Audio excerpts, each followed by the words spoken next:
one and all present here, and heartily welcome to everybody who's joining us online through Facebook, Twitter, and all other social media platforms. My dear friends, today we have a very special event happening in our office in Bangalore today. We have with us former IPS officer and Vice President of BJP Tamil Nadu, Shri Annamalai ji. Heartily welcome to you to Bangalore and to our office, sir. I request our MP and Dr. Sandeep, BJYM Karnataka President, to please felicitate Shri Annamalai ji.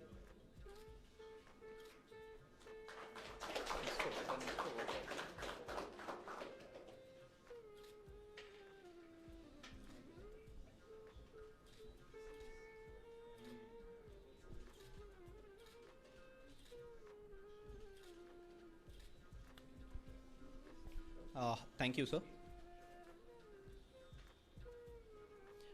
Heartily welcome to our Member of Parliament and Bharatiya Janata Yuva Morcha President, Shri Tejasvi Surya ji also. So I'm gifting your MP a turmeric that is grown in a farm in Tamil Nadu by a farmer called Saravanan in Setumai.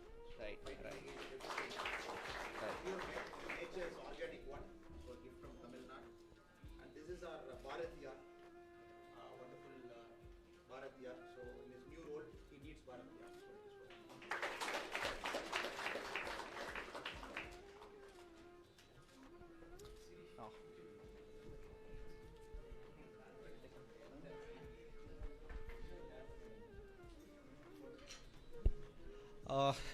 The trend in politics is changing lately.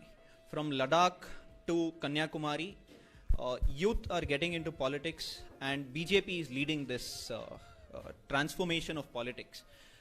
In this regard, today we have with us Shri Annamalai ji and Tejasvi Surya ji for a very fun-filled discussion which will involve politics, nationalism, different questions.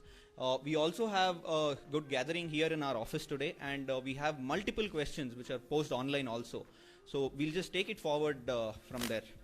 To start with, Annamalai ji, a question for you. You were a cop, you were in the system, you were in the government.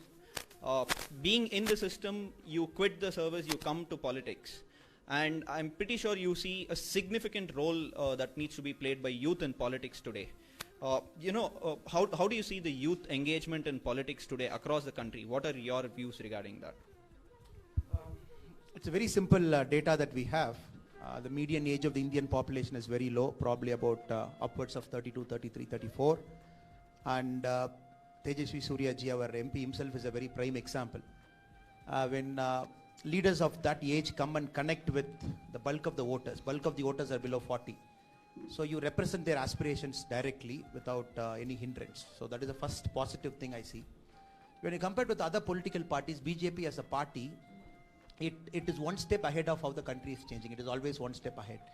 It finds youth of great potential, gives them positions, accelerates them, and make sure that other youths, they revolve around them. That's how the party has grown, right from 1950 till now in its different avatars. And I believe India itself is becoming an aspirational country. It's becoming an aspirational country. No more people wanted to take things lying down. Everybody is aspirational. And when youth represent that aspirational class, come and sits in positions of power. I see your youth Adhyaksha here. I see all the youth people here. I see all people not connected to politics, but still 20, 30 of them sitting in this MP's office, which is a role model office, I believe. There is a group of youth sitting there running projects on behalf of the MP. Another group of youths doing internship here. This is unlike in an MP office. This is more like a corporate office. But here, only because they got connected to a youth, and maybe they're not associated with the political party, but they're still getting the things done. That's a larger canvas in which I see things, youth and politics in India. Right. That's a very interesting answer on how youth, when they come into politics, other young people in the country will connect. I guess we have the next question from one of our people who are sitting in the audience.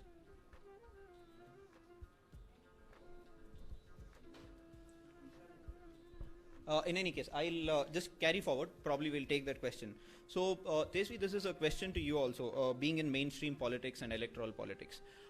Youth getting into politics is a very good thing, we all agree. But there is a very significant question which is posed online also by multiple people.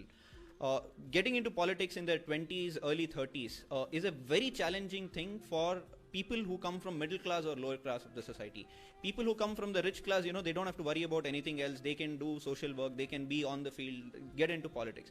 But for a guy who's in a middle class family or a lower middle class family or a poor background, it's always a question for him on whether to come into politics and work here or earn the bread for house. How do you see that a youth who's from a middle class or a lower middle class family in today's scenario getting into politics in his late 20s or early 30s? What is your take on this? Thank you Sumukh. ಎಲ್ರಿಗೂ ನಮಸ್ಕಾರ. ಮೊದಲನೇದಾಗಿ ಇವತ್ತು ನಮ್ಮ ಕಚೇರಿಗೆ, ನಮ್ಮ ಬೆಂಗಳೂರು ದಕ್ಷಿಣ ಲೋಕಸಭಾ ಕ್ಷೇತ್ರಕ್ಕೆ ನಮ್ಮ ಆತ್ಮೀಯರಾಗಿರುವಂಥ ಕರ್ನಾಟಕದ ಸಿಂಗಮ್ ಅಂತಲೇ ಖ್ಯಾತಿ ಪಡೆದಂತಹ, ಕರ್ನಾಟಕದಲ್ಲಿ ಮತ್ತು ತಮಿಳುನಾಡಿನಲ್ಲಿ ಎರಡೂ ಕಡೆ ಜನರ ಭಾವನೆಗಳನ್ನು, ಮನಸ್ಸನ್ನು ಗೆದ್ದು ಯಾವ ತಮಿಳುನಾಡಿನಲ್ಲಿ BJP ಅಧಿಕಾರಕ್ಕೆ ಬರಲಿಕ್ಕೆ ಬಹಳ ಕಷ್ಟ ಅಂತ ಜನ ಮಾತನಾಡ್ತಾ ಇರುವಂಥ ಸಂದರ್ಭದಲ್ಲೂ ಕೂಡ ತಮಿಳುನಾಡಿನಲ್ಲಿ ನಾವು ಭಾರತೀಯ ಜನತಾ ಪಾರ್ಟಿಯ ಸರ್ಕಾರವನ್ನು ಅಸ್ತಿತ್ವಕ್ಕೆ ತರ್ತೇವೆ ಎನ್ನುವಂಥ ಒಂದು ರಣಧೀರನ ಛಲವನ್ನು ಹಿಡಿದು ಕೆಲಸ ಮಾಡಲಿಕ್ಕೆ ಹೊರಟಿರುವಂಥ ಅಣ್ಣಾಮಲೈ ಅವರಿಗೆ ನಾನು ಪ್ರಥಮವಾಗಿ ನಮ್ಮ ಕಚೇರಿಗೆ, ಕ್ಷೇತ್ರಕ್ಕೆ ನಾನು ಸ್ವಾಗತವನ್ನು ಕೋರ್ತಾ ಇದ್ದೇನೆ. ಬಹಳ ಸಂತೋಷ ಆಯಿತು. ಈ ಸಂವಾದವನ್ನು ದೇಶದಾದ್ಯಂತ ಜನ ನೋಡ್ತಾ ಇದ್ದಾರೆ.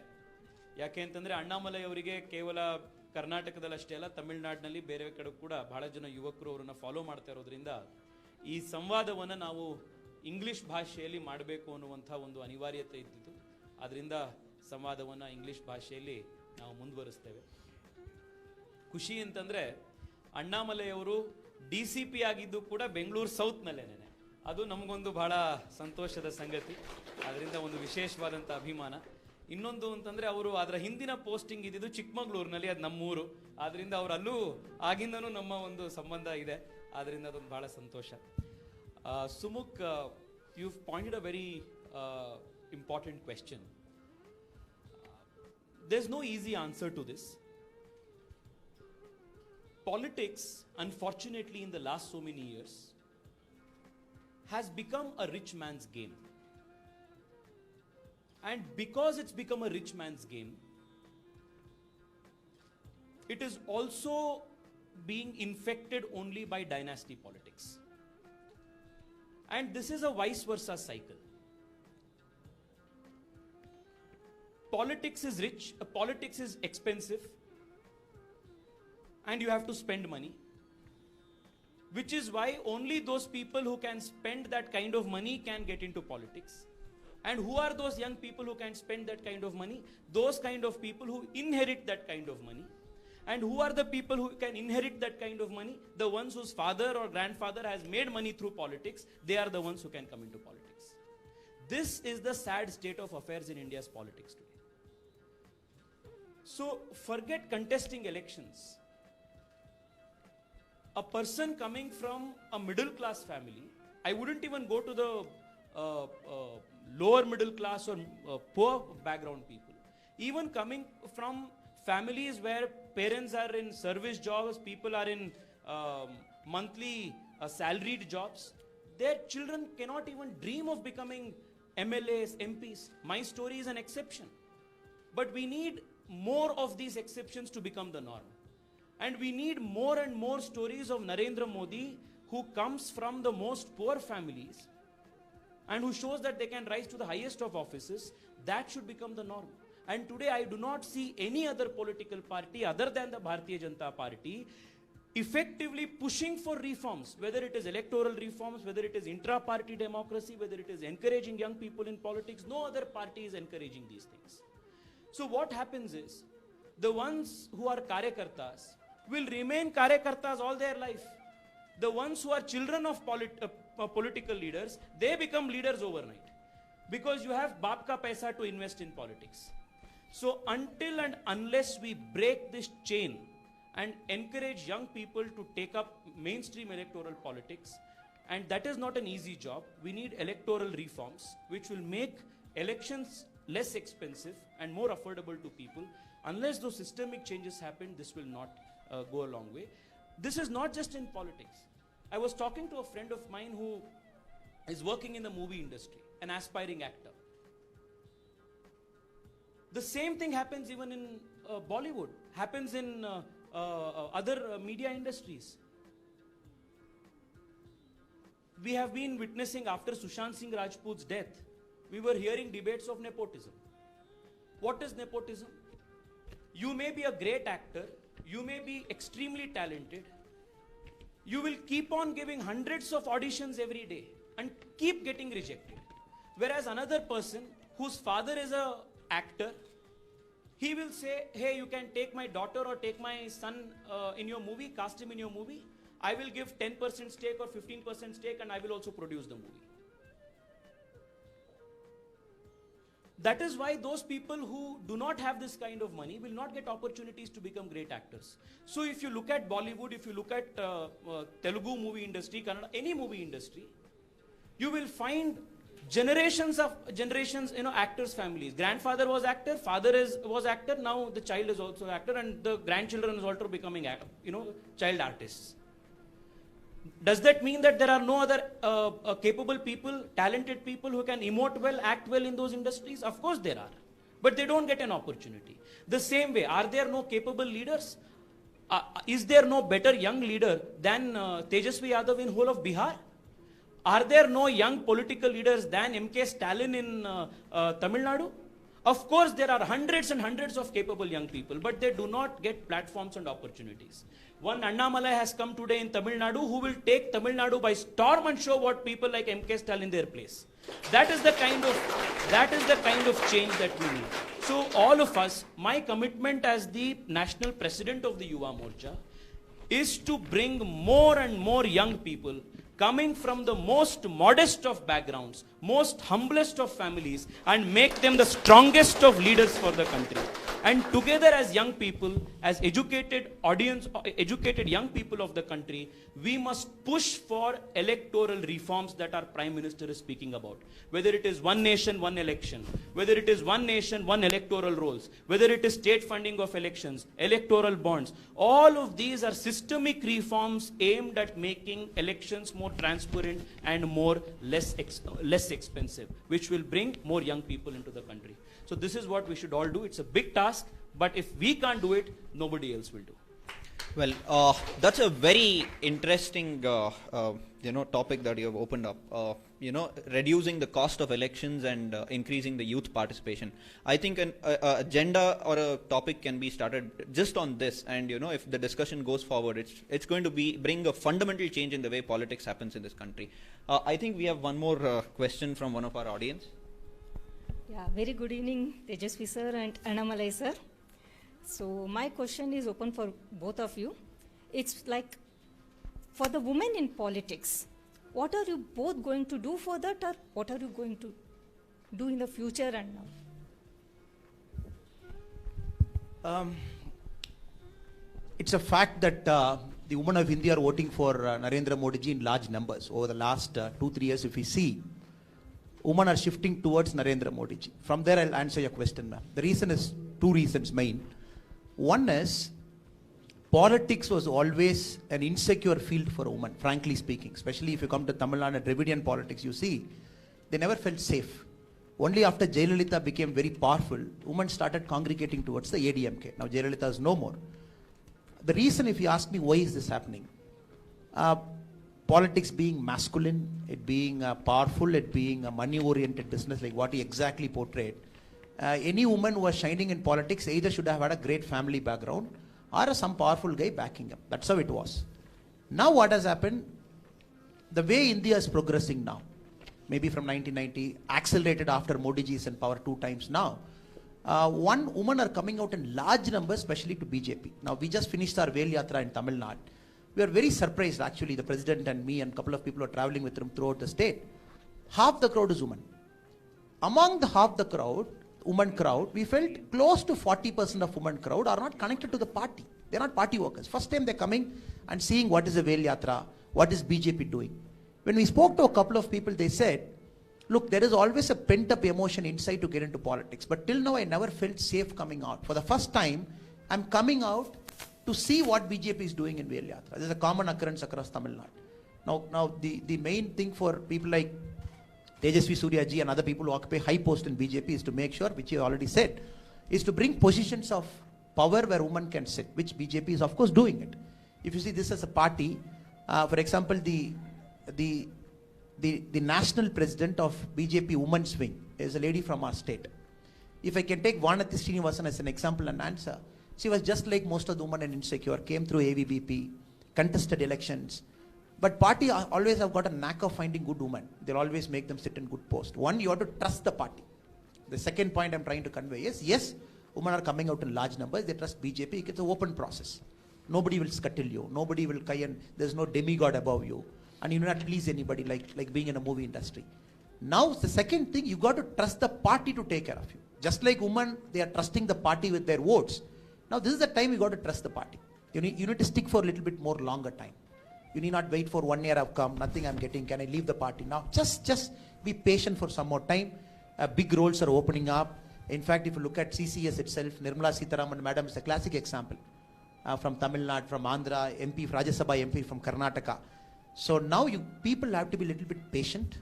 Party will reward you. Roles are opening up. Democracy itself is getting more matured. And last but not the least, Narendra Modi ji is emerging as the single largest PAN leader across India, where women for the first time are reposing their trust on a national leader. It hasn't happened before anywhere, from Bihar to Telangana to Tamil Nadu. Thank you. Tejasvi, your views on this topic? Very quickly, because you summarized everything so effectively, I think there has to be an active interest taken at every levels. In fact, after I became the national president of the Yuva Morcha, I reminded all Yuva Morcha cadre across the country that this party, the Bharatiya Janata Party, among its founding members had Vijay Raje Scindia as its founding member. And she was such a feisty, strong woman that when time came for the party, when party couldn't muster funds and resources, she pledged her personal wealth, her personal jewelry, raised resources for the party and contributed to the building of the Bharatiya Janata Party. That's the kind of heritage that the BJP has in terms of women leaders. So I think three things primarily has to be done. One, active interest needs to be taken, especially in the youth wing, to bring more and more women into the party's forum. So wherever it is the national office bearers, whether it is the mandal office bearers, at every level, more young women have to be given opportunities to come. Two, whether it is economics, politics, social, like the Constitution of India says, we must strive towards creating equality of opportunities. So opportunity needs to be created to people. So I think that's the second thing that we must focus on. And the third thing is, with more financial independence that is coming in the way of, that women are getting these days. They're getting into new jobs, aspirational jobs. It is only a matter of time that women will take leadership positions and emerge as strong leaders, both inside and outside of the party. And it's a great sign of the modern and changing times that even in Bihar elections, which Annamalai ji very rightly mentioned, the polling percentage of women is 10% more than the polling percentage of men in the country. And if you look at how women vote, women are far more sensitive voters, far more responsible voters, and far more long-term thinking voters than men folk, which is why the Prime Minister was rewarded for his works. And let me also tell you, my visits in Bengal, I am seeing a large number of women coming out on the streets.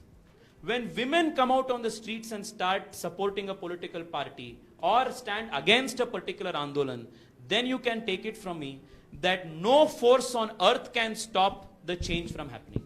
Even in West Bengal, which is the land of the Shakti, the women folk of West Bengal are actually leading the fight for the BJP. And in 2021 April, when the new elections will happen, you can take it from me, the percentage of women polling in West Bengal will also be higher than men, and that is going to bring in the Narendra Modi BJP-led government in West Bengal.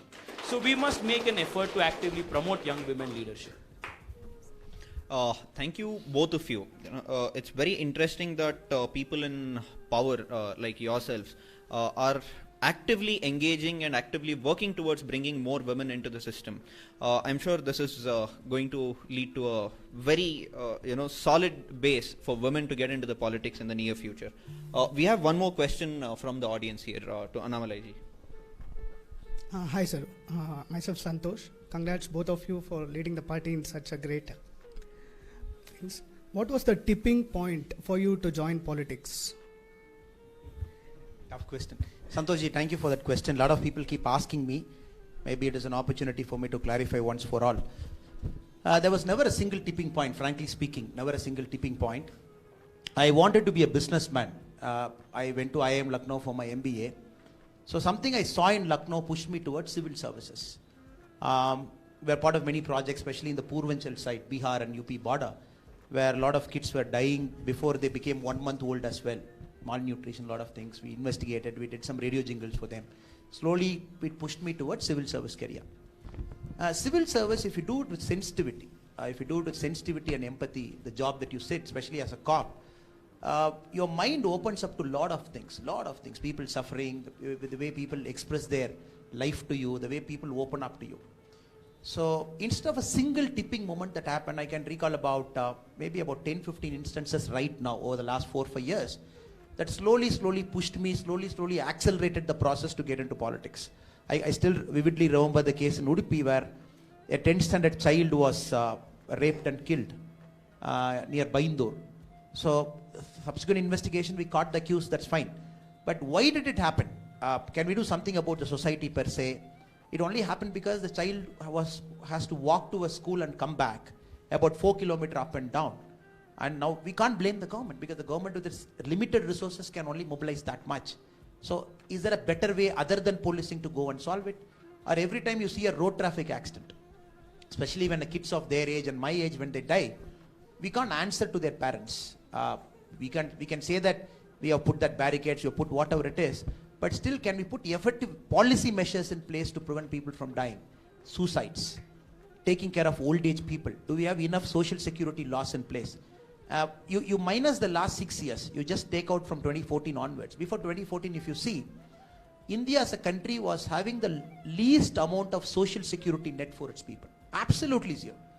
By chance you are born into a poor family, you get sick, nobody can take care of you. What can a police do or an IAS officer do? Thanks to the 5 lakh insurance system that we have now, to the Honorable Prime Minister Ji, even a poor guy need not fear any disease because 5 lakh is there. Thanks to Jan Dhan accounts, the money is coming. So these are all policy measures where people in positions in power, elected representatives can get it done.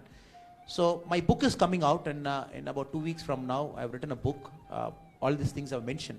So rather than the tipping point, I would say it's more about 10 instances. Then it accelerated. My Kailash trip in 2018, where I had spent about 57 days up in the Himalayas and in Tibet. So that crystallized my thought process. It said, okay, can I go for a slightly higher calling? Can I go more grassroots? And also in bureaucracy, with all due respect to my batchmates and other people, it's a great field to be in service. But I felt the more higher up you go, if you're not very open to life, you start getting disconnected from people at the grassroots. So you go sit in big AC offices, you keep moving up. So I didn't want that to happen to me consciously. I know it's a very risky decision, it's a very bold decision, whichever way you look at it. I don't put risky word to that. I see it as life's calling. So where life takes you, you put your heart to it. So you'll be of help to some other person in your life. That's the way I see it. Thank you. Thank you, sir, for very candidly opening up about your journey into politics. And also one very important point that you mentioned about bureaucracy as people move up, their connect with the ground keeps going on. I think that's a complete debate and a discussion in itself that, we'll have to start shortly. Taking the conversation to a lighter side from here, you were known as the Singham, the angry cop of Karnataka.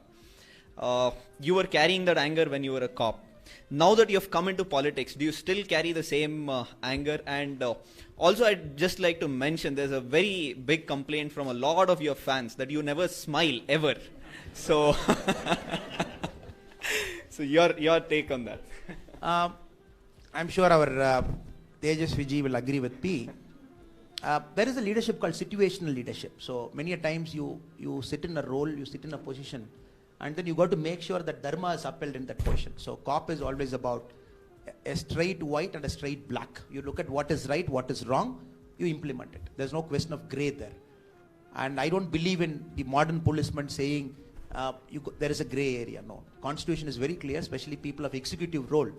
You don't have any business to operate in gray area, white or black. So you do it. Now, as a politician, it's entirely different, because what happens is it's like 10 fingers in life. You see 10 different people in same day, but everybody is right from their own perspective. People have put their heart and soul to the party 30, 35 years, and people got every right to come and get heard. Maybe the arguments look stupid to us, but not to them, because they've got every right to come and present their argument. So politics, one thing I felt in the last 3 months, it requires enormous amount of patience. Second, it requires enormous amount of sensitivity. And third, it requires an enormous amount of taking failures, taking setback, and taking negative criticism. I know, especially the MP. I've been seeing him from his campaigning, and 2019, I've seen him from his campaigning to winning an MP and growing. So if you ask me what made Mr. Tejasvi Surya, I would say negative criticisms made him. So the kind of thing people threw at him in the first 2 months, 3 months of his political career, very young, how can somebody at 27 be MP, and how can a party trust a person like him in South Bangalore, the general comments that was made online or offline as well.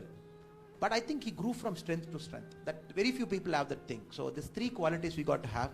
You overwork, you keep working hard, you convert all those adversity to a positivity. So these are all very tough lessons. It is not that you speak in the mic, you go and get it. The reason I'm being slightly more open today is, I don't want people who see this thing to get a false sense of perception. The guy who's sitting here has risen through his hard work. We all know 27 he became MP, but people don't know what he put in 7 years before that, what he put in 8 years before that. We have seen photographs of him going and sitting in road doing strikes when at the age of 22, 23, nobody would dare do it. Now you see Bengal, what is he doing? Just going there, it's very tough, absolutely tough. As a cop, I see when a person having a Z+ security going, when there's no police escort car in the front, when they planned the route so badly that you allow the Trinamool Congress cadres to enter into this lane and people surround our party president's car. So they are in the harm's way. Everybody is in the harm's way in Bengal. Any leader who's going, tear gas shells get thrown like a tomato. People just throw it like that. It's like a war zone. So it needs that kind of pedigree. So people have it. I think politics will make sure they go to the place where they're destined to go. That's how I look at it. Yeah, thank you. Thank you, sir. Continuing the conversation on politics and your political career in Tamil Nadu, we have a couple of questions regarding Tamil Nadu politics asked. I think Arvind will. இது ஆன்லைனில் நிறைய questions comment பண்ணி கேட்குறது. பிருந்தா, சந்திரமௌலி, வெங்கடேஷ் நாராயண், அப்புறம் ரம்யா 4 பேர் கேட்டிருக்காங்க. அதுக்கப்புறம் இன்னொரு அடிஷ்னல் கொஸ்டின். தமிழ்நாடுவில் பிஜேபி எப்போ கவர்மெண்ட் ஃபார்ம் பண்ணலாம்? அப்புறம் தமிழ்நாடுவில் பிஜேபி வந்த அப்புறம் டாப் ஃபைவ் ப்ரையாரிட்டிஸ் என்ன இருக்கணும்? வேறு டிராவிடியன் பாலிடிக்ஸ் மாதிரி இருக்குமா, இல்லை நேஷ்னலிஸ்டிக் பாலிடிக்ஸ் இருக்குமா? Okay, just to answer this in English, thank you Brinda and team for asking this question. The question is, how tough is for BJP to get into Tamil Nadu politics? I think same question they are asking in Bengal 5 years back. Our MP has answered that come what may, in April, May, we are going to form government in West Bengal. No power on earth can stop us. The same thing in Tamil Nadu. Tamil Nadu I would answer in 2 ways. 2021 is the place where BJP is going to lay its foundation. We are going to get into assembly with a sizable number. And 2026 we are going to be in power. Now again, for the typical, for my typical Dravidian friends who say, no, it's not possible and all those things, only one data I have. 40% of Tamil voters are below 39 years of age. So it is his team who are very active in Tamil Nadu, especially our youth wing. And second, they are not connected. How can somebody accept MK Stalin ji or his son Udayanidhi, who has acted in a couple of movies? How can people connect to leaders like that? You come in a bicycle, you act in the movies, you come and say, I hate Hindi. They act in movies which gets dubbed in Hindi. The same Tamil production house will do it, owned by their family, and they put a t-shirt called Hindi Theriyada Poda. So first time you see, this is a normal thing. And of course he acts with North Indian heroines. That's a different issue. Again, they dub whatever is happening in the movie.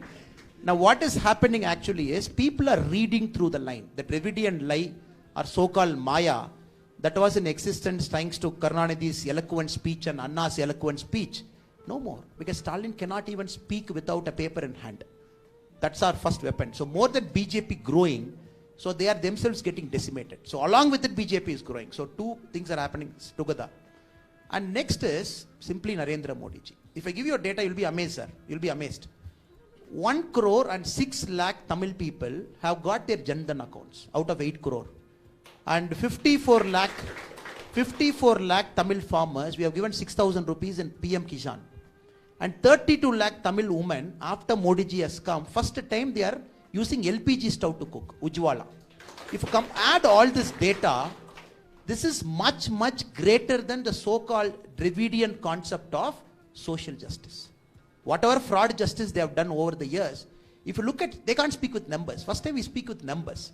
So this is why I'm very, very confident, thanks to all the leaders at the national level, thanks to leaders at the state level, thanks to our president also, Murugan ji.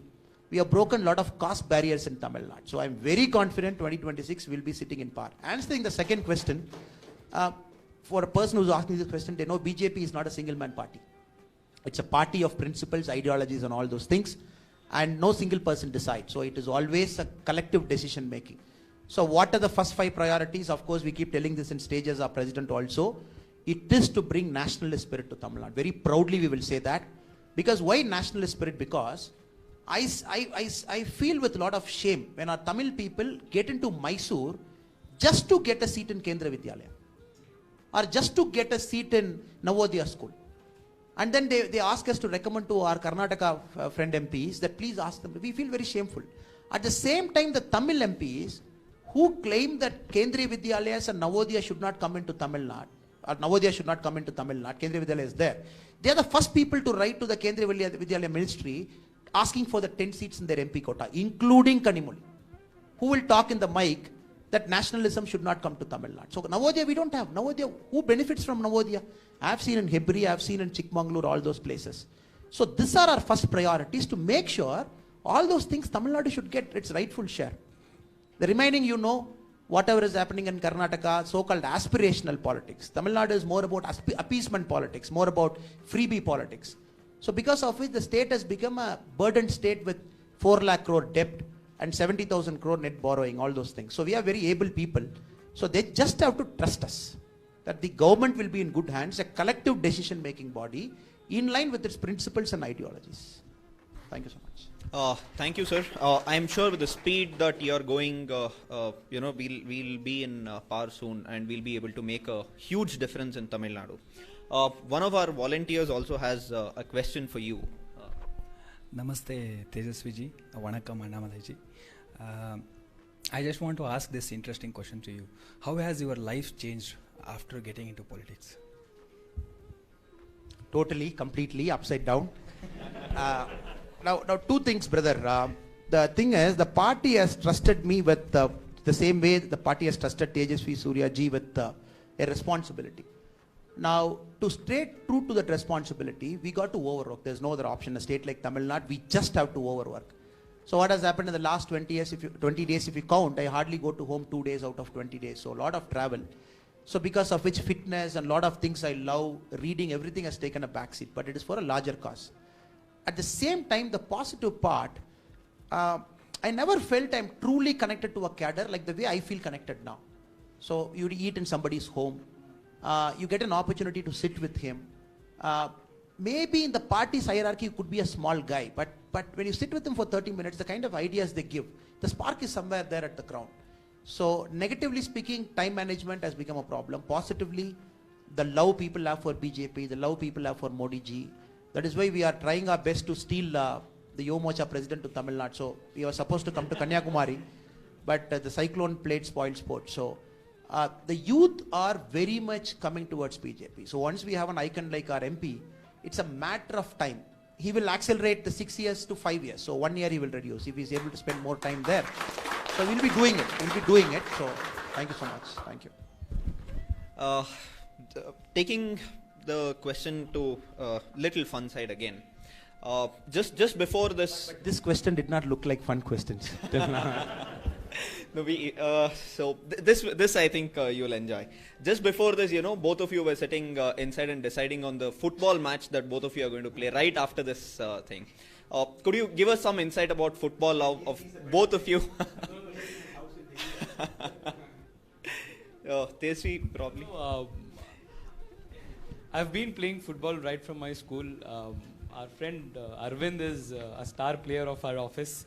So in fact, there's a place where we play football, which Annamalai ji had inaugurated. So that's where we go and play. So today when he was here, we just thought that maybe after this program, we all could go and play a game of football, which he kindly agreed to. So it's important to, especially as young people, play a sport. It helps you, play, understand team spirit, understand victory and loss. The usual thing, but football is a fun game. So I think it was you gave me an easy question and you gave him a hard question earlier. So. Right. Just to add to it, please. I tried all sorts of reasons not to play football today. He said I'm wearing a dhoti. He said he has arranged a shot. I said I'm not wearing a shoe. He said shoe is ready. So no excuses. But having said that, sport is a sport. So look forward to play with this team. I'm sure a lot of other people would also want to get an update after the game of what happened. A quick rapid fire kind of question. I'm sure I'm making it tough for you again. Which is your favorite city, Chennai or Bangalore? Both. Politically Chennai. Tesvi, which victory do you think you'll enjoy? Victory against Mamata Banerjee or OIC?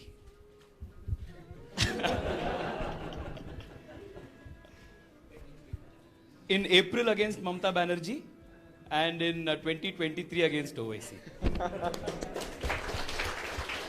Annamalai ji, interesting thing, again I'm putting you in a tough spot. Who yields more power, cop or a politician? Nobody citizen. Great. Tesvi, which sweet do you like, Rasgulla or Mysore Pak? This is a politically sensitive question. To eat Rasgulla, to gift Mysore Pak. Okay, question to both of you. Who's your favorite? First Annamalai ji, then Tesvi. Who's your favorite, Modi or Amit Shah?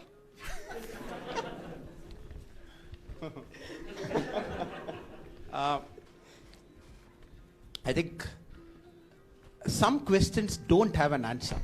You should be intelligent enough to accept it. Technically both. Tesvi? I was thinking maybe I could bypass No. Modi and Amit Shah are like two sides of the same coin. So you toss the coin, one heads is Amit Shah, tails is Modi, so it's the same thing. So you like Amit Shah, you like Modi, you like Modi, you like Amit Shah. So you like both of them. Confused you more than the question that was asked. Yeah, certainly. So, taking it back to our conversation that we were having, you've come into politics very recently, being a bureaucrat. I'm sure you've seen both sides of the life. And even Tejasvi has come into electoral politics recently, but he's been, in the political sphere for quite some time. This question is common to both of you. One of you can answer. What do you think are the three most important values and qualities that a politician, a young politician especially, must carry today?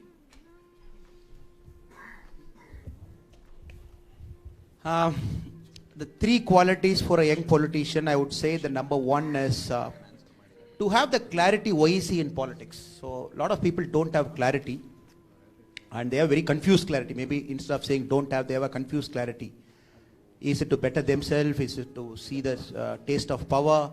Is it to help people? Whichever way it is. The first is to have a sense of clarity. Second, I would say, is to have patience.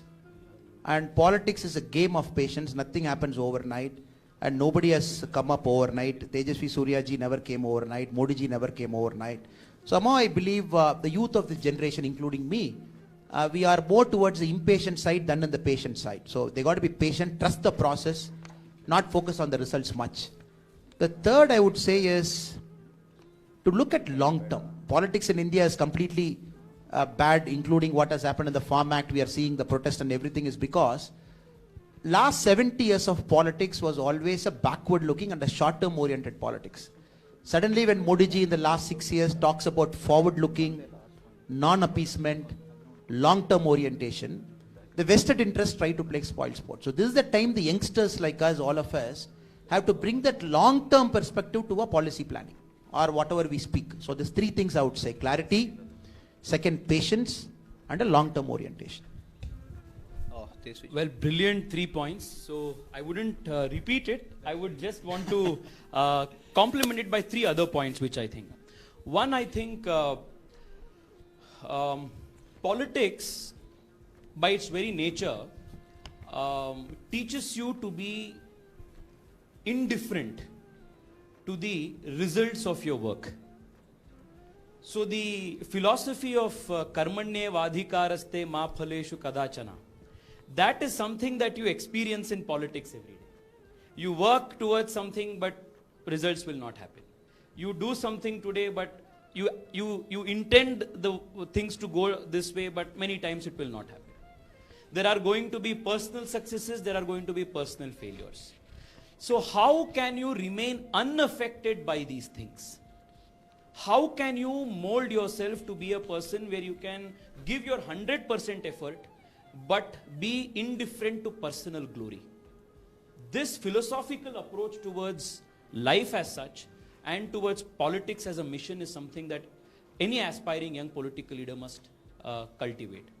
So this is the first thing, where you understand that you are here for a larger impersonal ideal and not for a very limited and narrow personal glory.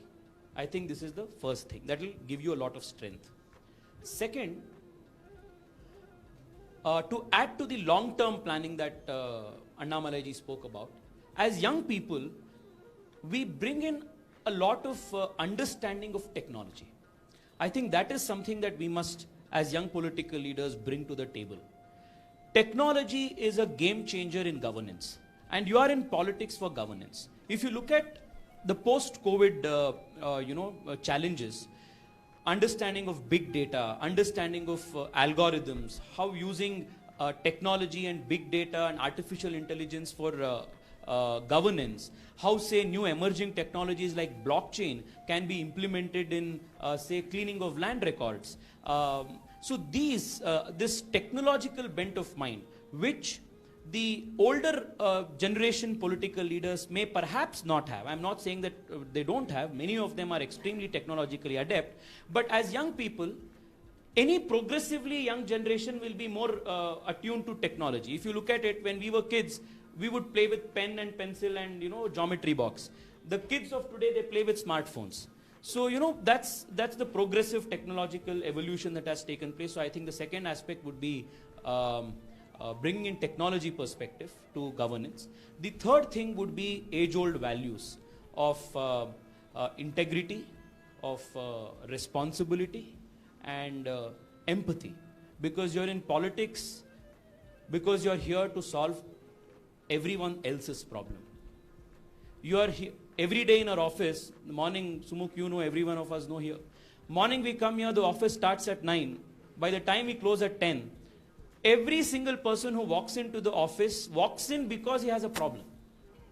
And he is not here wanting to hear technical solutions or technical explanations. He wants a solution. So you need to be empathetic to that person. And I think these are age-old qualities which are universal for all political leaders across the world. And I think these are the 3 important qualities any young aspiring political activist must have. That's a very philosophical and whatever Annamalai ji said, even that is a very comprehensive thing that young guys must inculcate, whether to get into politics or into social work or even to lead a very quality life. Taking this forward, lately we are seeing a very big trend of young guys, young girls supporting BJP, supporting nationalistic politics in social media, in different blogs and other things. Take this further, to strengthen this mindset and to get them to work at grassroots levels. What are some of the books, resources or podcasts both of you would suggest? This is again an audience generated question, because most of them wanted to know what they have to read, what they have to listen, what they have to understand to strengthen their ideology, to strengthen their commitment towards the society. What books, podcasts, or resources would you suggest, both of you? I'm not a big fan of the podcast, but the only podcast I listen is Tim Ferriss show. I listen it off and on. But otherwise, remaining, I feel it's too kind of long for a person kind of thing. Tim Ferriss I like. And for the books, yes, he himself is a huge reader of books. I would say, for youngsters having an aspirational political career, I would tell them two books that I'm reading now currently. One is Barack Obama's The Promised Land, which has just come out. And we all see Barack Obama becoming a president at 45 and two-term president and all those things. But actually what made Barack, the president, is the work that he did as a community organizer in the land of Chicago, and the steel mills, the closed mills, from Harvard Law School coming there, and that silent work they did, the 10 years of groundwork they put, which propelled them to a position of power. And it is not a position of power. Since you had that grounding and understanding of issues, you're able to make sensible decisions. If you look at Hillary Clinton's book, The Hard Choices, like the MP said, when you sit in his place as an MP or as a national president of Yuva Mocha, it is all hard choices you make. Nothing is easy in politics. The more higher up you go, every choice looks easy, looks tough, but you got to pick the best out of that.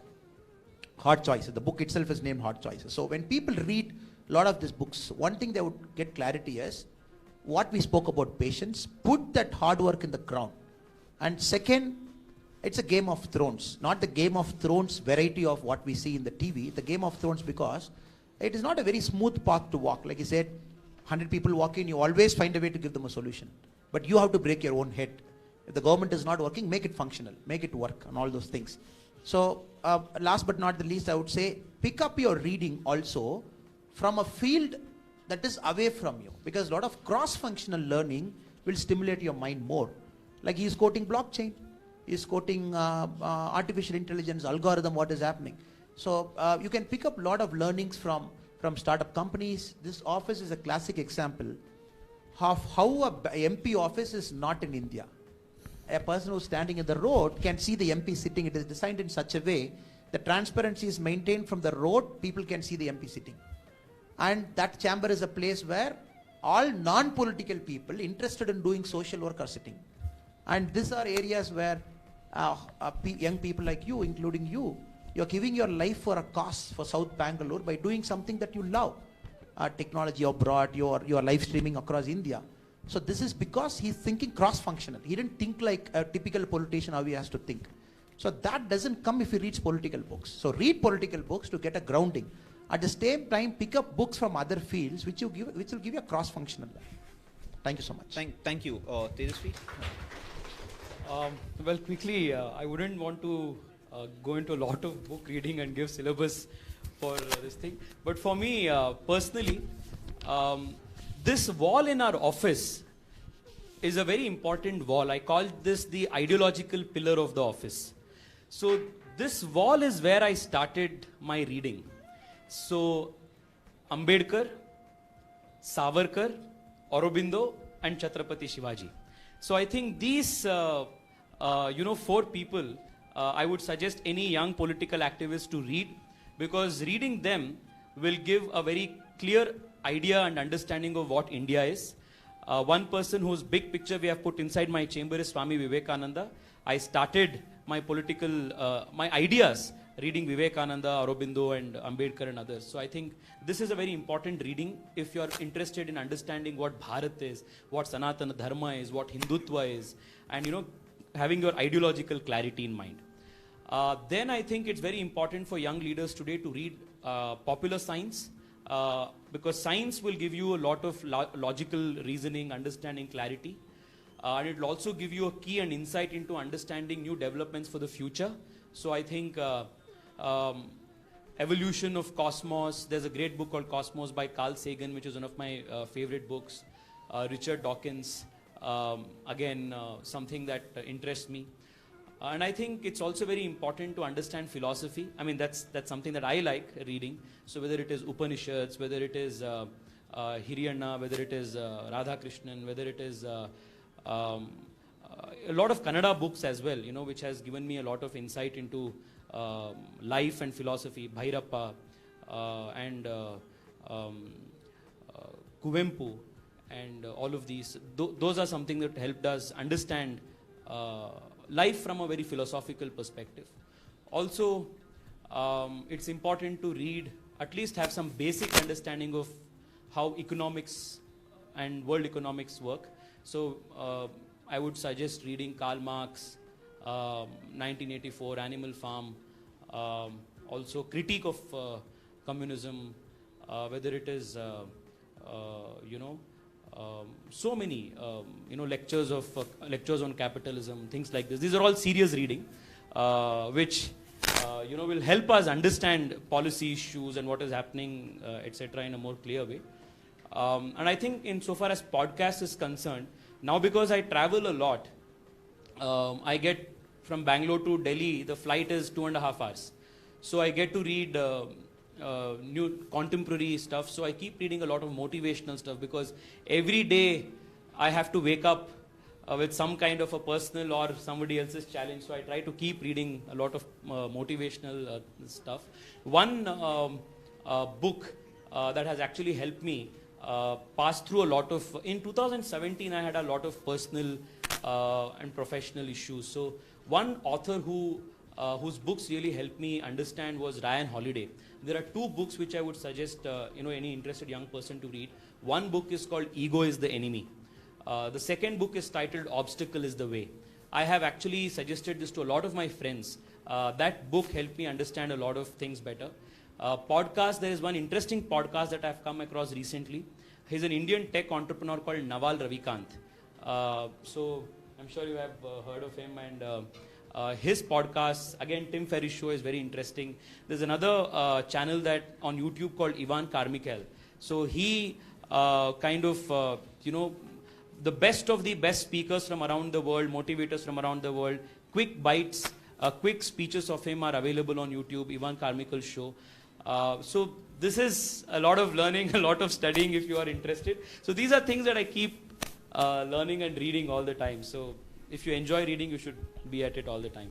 I'm pretty sure that's an interesting syllabus that a lot of our young viewers would have picked up today. To add to what both of you said, of course, the Constitution of India, I think a bare reading of the whole book will give a lot of insights into what our country is made of. Before we move into the last part of the show, we have one last question for Tejasvi from one of the audience. Vanakkam Annamalai sir, Namaskar Tejasvi sir. Sir, I have two questions, both Tejasvi sir. One is the rapid fire fun question. So, yes sir. So, beach party or pool party, what is your idea of a good party? Bharatiya Janata Party. So, sir, with this question already Annamalai sir has answered. So, to you, sir. So, how has your life changed after entering into politics? A lot, actually. In fact, my professional life has changed drastically. Like Annamalai ji mentioned, lots of patience because you have to keep meeting so many people. Everyone you have to be very nice to. You have to meet everyone nicely, and there's no, you can't be rude to anybody. So you learned a lot of patience. That's one thing. I wasn't as disciplined as I am now. Not that I'm great, at discipline today, but progressively I've gotten better because I've learned the importance and value of time. And I've also realized how much I'm able to do in 24 hours versus how little I was doing before. So managing time is something that has changed. Though my battle to wake up early is still something that I keep failing at every day. I think professionally those are two things that have changed. But personal life has not changed in any way. I still have share the same Netflix account that is co-owned by my friends. My YouTube Premium account is still loaned by my friend. Even now, it's just the same group of friends we try to hang out with. But one thing that I'm really proud of, that hasn't changed in my personal life is this. And this I say with a lot of conviction in my command. In the last 1.5 years after I have become an MP, there were multiple occasions at which I could have changed the way my personal life was. But today, I can tell with a lot of conviction and lot of pride that the clothes that I wear, the food that I eat, and the expenses for my personal expenses at home, every single rupee in the last 1.5 years, all of this is from my earning that comes from my law practice and not a single rupee from any other source. That is something. So that is something that gives me a lot of confidence and pride. Just a few days ago, I was at my chartered accountant's office when I was to file IT returns, and we were going through that expenses sheet, and it was like, bought a shirt here, paid ice cream bill at Richie Rich, or something. So it's like all of these are mobile phone, digital UPI transaction, card transactions for all of these personal choices. So he said, I have not seen a politician's expense sheet like this. So that's one thing I'm really proud of. And I keep saying this. You asked a question, Sumukh, in the very beginning. When people should enter politics, at what age, 20s, 30s, I feel it's very good, very right to be aspirational when you're 20s, 30s, you want to be a young leader. But it is very important to have a source of income that is apart from politics before you join politics. Because that way you will remain incorruptible. That way nobody can come and put a price tag on you. And today I can tell you, tomorrow if anything, no person can walk into my office and say, I'm going to give you this kind of money and do this for me. Because I don't need that kind of money to lead my life. I have another source of income. So, thank you. Thank you for very candidly opening up about it. We've come towards the end of this conversation. I just want to ask both of you. Both of you entered, professional politics more or less in the same period. You've both been there for almost the same amount of time. In the time that you have been there, what is the most significant thing that you have seen? It may be of a citizen or it may be a change in you. What is that one lesson, one significant thing that you have seen? If each of you could share that, I think that would be a good message before we end the conversation. I'll answer the question two ways. One, within our party, and second, in the society per se. In our party, I've seen hope, especially in Tamil Nadu BJP, belief now. People literally believe the parties are on the verge of winning. That is important. The belief system is coming now. This is phenomenal, which encourages all of us to work much harder. Within the society, I see a little bit sense of not fighting back. Across youngsters, across old people, they take life for what it is. Many a times they just don't stand up and fight. That I believe is a product of the education system we come out, product of the society that is shaping up. So this is a significant shift we have to do very, very fast and very, very effectively we got to do, where people can fight. Personal crisis they can fight. Not literally fist fighting, they can overcome the odds. Professionals think they can overcome the odds. Failures, they overcome the odds. Because suicides at one end is increasing. At one end, people make stupid decisions just because they are not able to overcome something. So this is a larger thing when we travel, and like what he said, it requires a lot of time. You speak motivation stuff, you speak counseling, you talk a lot of time to them. So this is something I've seen which is very significant for me. Because maybe as a police cop for 10 years I got a little bit more insulated also. When I go out, I see, okay, maybe we are failing somewhere as a society, somewhere as an education place. This is the way I see it. Tejasvi, your... I think it's hope. Hope is something that I see every day.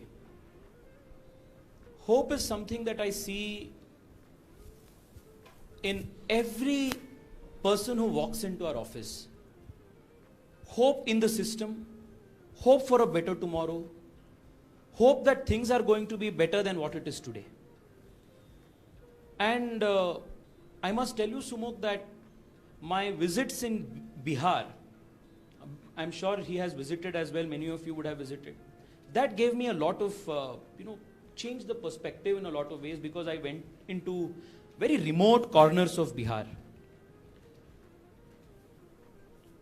The guy from, say, Ara or Buxar has the same aspiration that the youth of, say, 21st century Bangalore or New Delhi or South Bombay has.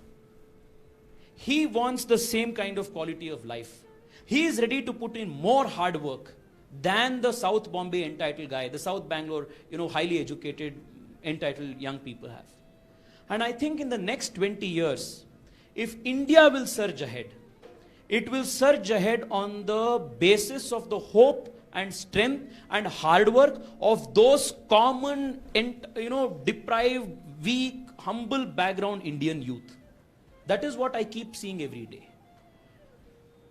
And especially because of my current role as the Yuva Morcha National President, I keep meeting young people every day. Every young person who walks into our office. I have my, Bangalore South Yuva Morcha President Puneet Reddy here. He is going to be contesting the Panchayat elections in 10 days from now, and he is going to win the elections. That's the, that's the sign of another aspirational youth. So we will have, this is the strength that I keep seeing every day, the strength of hope, the strength of aspiration. And I say this because, I was reading this blog a few days ago by Lee Kuan Yew, the man who was instrumental in building modern day Singapore.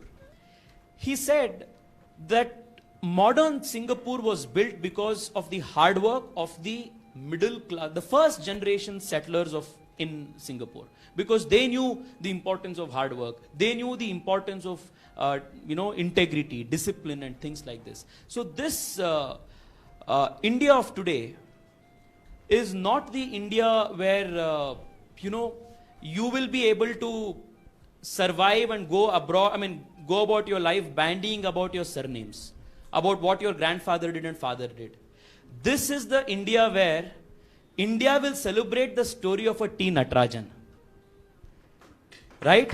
All of us today, a few days back, Annamalai ji also had tweeted about T. Natarajan. He comes from a very remote village, 70 kilometers from Salem, is now today celebrated as the Yorker King of India. You know what I like about him? Not that he is now the Yorker King of India, but after he got his IPL contract for the first time, he got an IPL contract for about 3 crore rupees. The first thing that he did, what is the basic instinct of any person?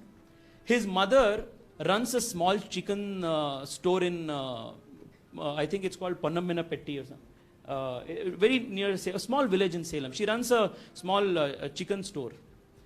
If I would have got 3 crores, another person in his place would have got 3 crores. The first thing they would have done is to maybe get a flat in Chennai, settle in your life. You know what he did? He launched T. Natarajan Academy for cricketers in that village because he wanted to give opportunities to other young people who come from that village, which he didn't have just a few years ago. T. Natarajan represents the hope, the aspiration of this new changing India. We all represent that aspiration and change. So I think every day that keeps us motivated, keeps us, this thing, the one thing that I have seen in the last 1.5 years is this, the feeling of hope that tomorrow is going to be better. And for that better, I am ready to put in hard work today. Well, thank you so much, both of you, for being very candid, very open, and also guiding a large section of the youth of our society who are watching today. I'm pretty sure all our viewers are very enriched after this discussion. Again, thank you to both of you, and Jai Hind. Jai Hind. Thank you so much to Annamalai ji again for coming here, gracing his the office and interacting with all of us. Thank you so much. Grateful.